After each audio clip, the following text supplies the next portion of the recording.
जय जिजाऊ, जय शिवराय, जय शंभूराजे. स्वराज्याच्या पदरी माणसे गोळा होत होती.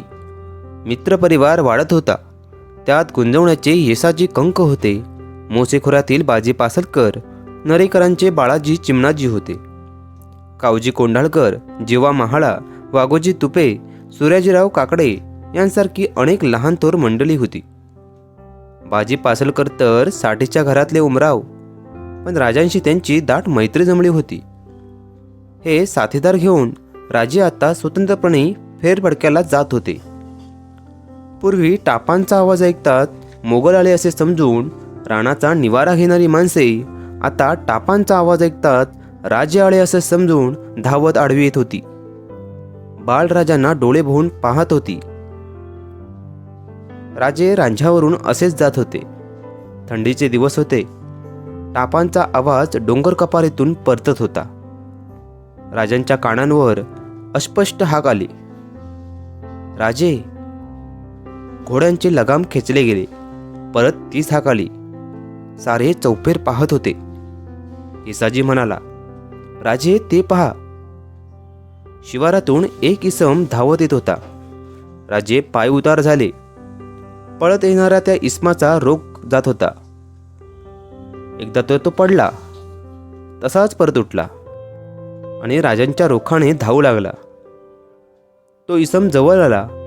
माथ्यावर टक्कल, कडेने वाढलेले पांढरे केस, पांढरे कल्ले, चेहऱ्यावर सुरकुत्यांचे जाले. धापा टाकीत तो इसम जवळ आला आणि उभ्या उभ्या राजांच्या पायांवर पडला. धाप, हुंदके यांनी त्यांचे अंग हलत होते. येसाजीने त्याला उठवण्याचा प्रयत्न केला, पण मिठी मात्र सुटत नव्हती. राजांनी हाताने येसाजीला खुणावले. पायांची पकड हळूहळू ढिली होत होती. राजे म्हणाले, उठा. तो सावकाश उठला. काय झालं? न रडता सांगा. राजे, काय झालं नाही म्हणून विचारा. परत त्याचे डोळे भरून आले. पुसून तो म्हणाला, राजे, माझं वाटोळं झालं. माझी पोर नदीला पाणी भरायला गेली होती. तिला पळवली, बाटवली. माझ्या पोरीनं जीव दिला. राजे, पोरीविना पोरका झालो मी. हे कोणी केलं माहीत आहे? राजांनी विचारले. नसायला काय झालं? साऱ्या पाणवठ्यानं सारं पाहिले, पण विचारणार कोण? कोण आहे तो? कुंपणाचं शेत खाल्लं राजे. गावच्या पाटलानंच हे केलं. थांबा इथंच. येसाजी, आम्ही इथं थांबतो. गावात जा आणि पाटलांना इथं घेऊन या. येसाजीने घोड्यावर मान टाकली. भरधाव वेगाने तो रांझ्याकडे दौडला. राजे त्या इस्माचे सांत्वन करीत होते. सारी माहिती काढून घेत होते. बऱ्याच वेळाने येसाजी आला, पण एकटा. त्याचा चेहरा गोरामोरा झाला होता. काय झालं? पाटील भेटले नाहीत? भेटले. मग का आले नाहीत? राजांचा आवाज कठोर झाला. येसाजीने ओठांवरून जीभ फिरवली. तो चाचरत म्हणाला, पाटील मस्तवाल आहे. हुकूम सांगितला तर तो म्हणाला, जाऊन तुझ्या राजाला सांग. तो नावाचा राजा आहे, तसा मी नावाचा पाटील नाही. म्हणावं गाव माझं बटीक समजतो. असं म्हणाले पाटील. वा. राजांच्या चेहऱ्यावर हास्य होते. संतापणे भान हरपून बाजी म्हणाला, येसाजी, आणि असला निरोप घेऊन आलास? कमरेची तलवार सोबेची आहे काय? बाजी, येसाजीनं केलं तेच बरोबर. नाहीतर मोगला आहेत आणि आमच्यात फरक काय? राजे, तो इसम हताश होऊन म्हणाला, तुमचं नाव काय? राजांनी नजर वळून विचारले.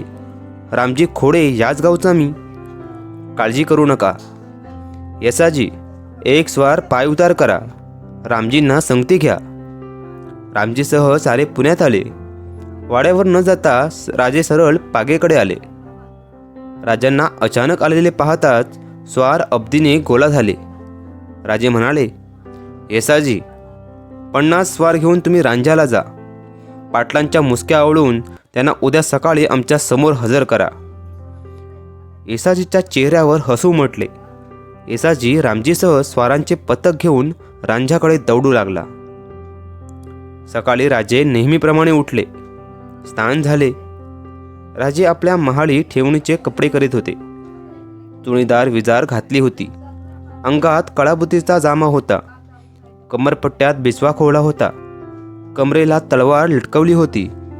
दर्पणात पाहून त्याने आपला जिरोटोप मस्तकी घातला. कपाली लावलेल्या गंधावर त्यांची नजर गेली आणि ते हसले. महालात जिजाबाई उभ्या होत्या. राजांनी जाऊन त्यांचे पाय शिवले. आशीर्वाद देऊन त्याने विचारले, काय गोंधळ घातलात? दादोजींनाही खबर नाही. सारा चौक भरून गेलाय आणि आज हे सणासुदीचे कपडे बरे. नावाचे का असेनात, पण राजाचे कपडे आहेत. चला मासाहेब, आजचा गोंधळ फार मोठा आहे. खरंच चौक भरला होता. राजे जातात मुजरे झाले. पंतांच्यासह सारी दप्तरीची माणसे गोळा झाली होती. राजांनी नजर फिरवली आणि ते बैठकीवर विरासान घालून बसले. येसाजी, पाटलांना हजर करा. काढण्या लावून आणलेले पाटील चौकात पुढे ढकलले गेले. रामजी, हेच ना पाटील? महाराज, हाच तो हरामखोर. राजे, पाटलाने भयभीत हाक मारली. राजे हसले. ते म्हणाले, पाटील, आम्ही नावाचे राजे असू, तुम्ही गावचे खरे पाटील असाल, पण आम्ही धरतीचे सुपुत्र आहोत. परस्त्रीला आम्ही आई बहिणी समान मानतो. प्रजेला बटीक समजत नाही. येसाजीकडे वळून त्यांनी विचारले, घडला गुन्हा खरा? होय महाराज. पाटील, प्रजा ही पोरासारखी. ती राखण्याकरिता पाटीलकी दिली आणि त्याच प्रजेवर तुम्ही बलात्कार केलात. मुसलमानी सल्तनीचे रिवाज आमच्या मावळात पाळलेत तुम्ही. पाटील, जाब द्या. पाटील पुढे सरसावले.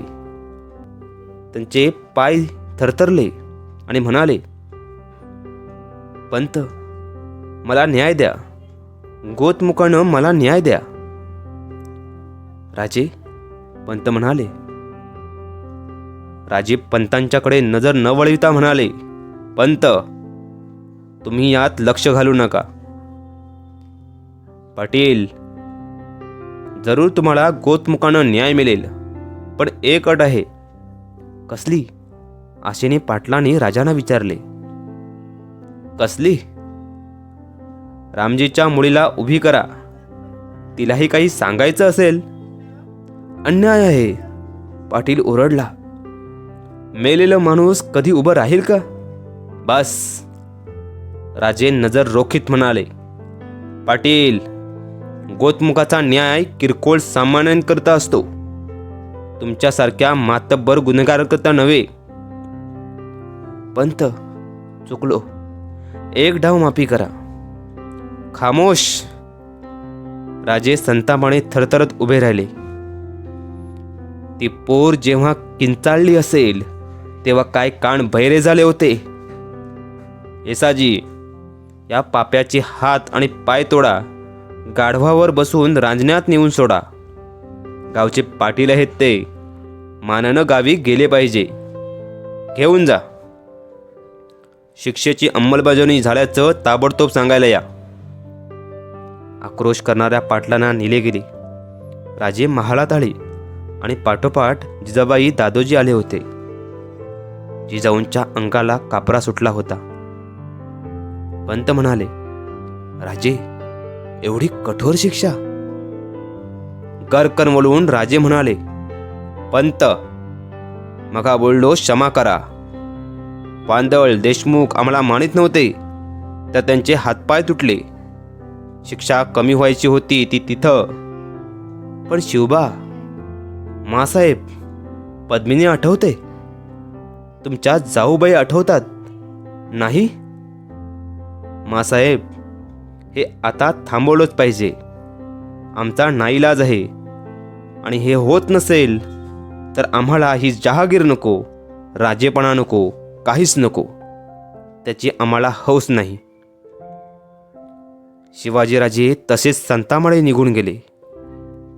हतबुद्ध झालेल्या जिजाबाई म्हणाल्या, भलताच भडकतो.